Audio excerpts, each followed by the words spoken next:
Hi, how are you today? Hope you are enjoying your semester. In this video, I am going to start discussing recursion. Of course, we will discuss the concepts of recursion with further details in the classroom. Recursion is a concept that is repetitive. You can write a method where you will do a little bit of the task and call a method to do the rest of the work. The method you will call to do the rest of the work has the same name and type of parameter you have as the current method. That is, you are calling the same method as the current one to do the rest of the work. You probably know that there are two things that you have to make sure when you are writing a recursive method. Number one is the base case.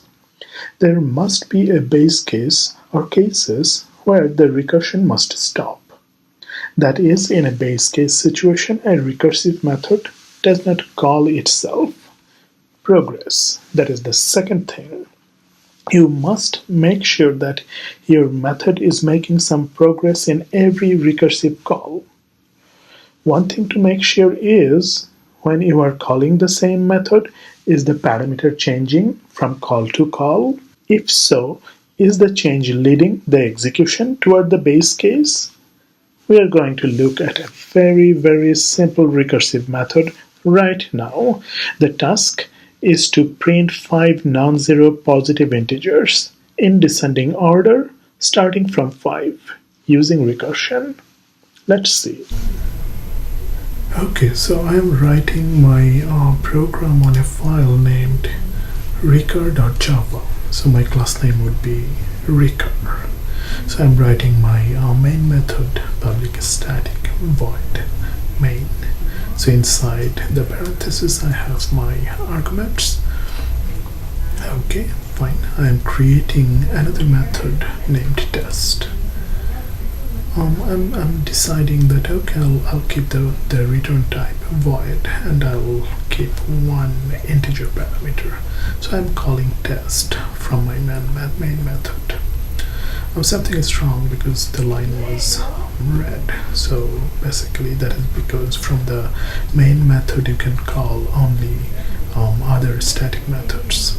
So inside the test method I'm writing my base case. I'm saying that okay, if my p is smaller than or equal to 0, I will return. That is because I want to print 5, 4, 3, 2 and then 1. I don't want to print 0. When the parameter is 0, I want to return. So I'm done with the base case here.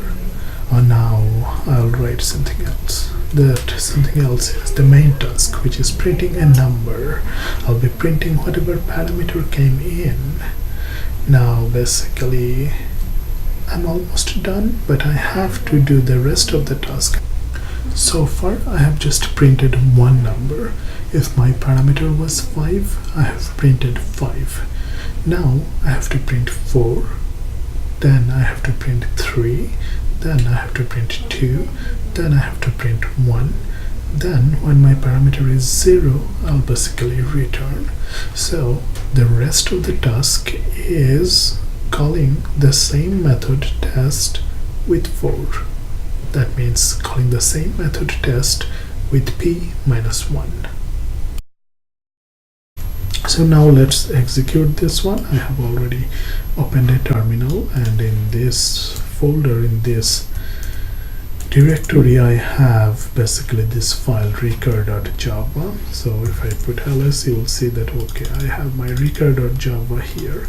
So what I will do is I will compile it. So java c, then recur.java. If I hit enter, basically a class file will be generated. So you'll see that along with files, this is a directory that is not relevant to what we are doing right now. I have the recur.java file, which is here right on the editor. So now if I put ls, that is if I want to see the content of the current directory, we'll see that the class file is generated.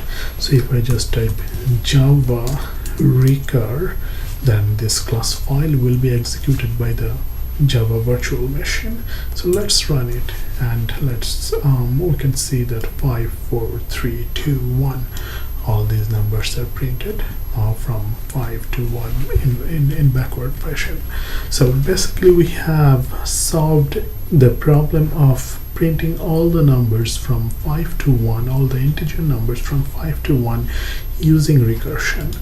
Two things again. One is you have to make sure that there is a base case. Base case is something where the recursion will stop and go backward, and then the main task, which is in this case very simple, printing a number. Then basically progress. Again, progress is toward the base case. See, this is not as hard as you thought. Set up a base case. Think about what task you will do in the current method, and then send the rest of the work to the next call. That's it. One thing I should mention is that you could simply write a loop to print all the 5 numbers. We are using recursion to print these 5 numbers as a practice. In real life, you will use recursion only when an iterative program is hard to code. I will talk more about this in the class. Don't go yet. I have more information. The next video is going to be epic. Well, at least that's what I think. The next video is on tracing the same code we have discussed today. It will explain all the steps of how this recursive program is executing. Check it out. Until then, have a wonderful day.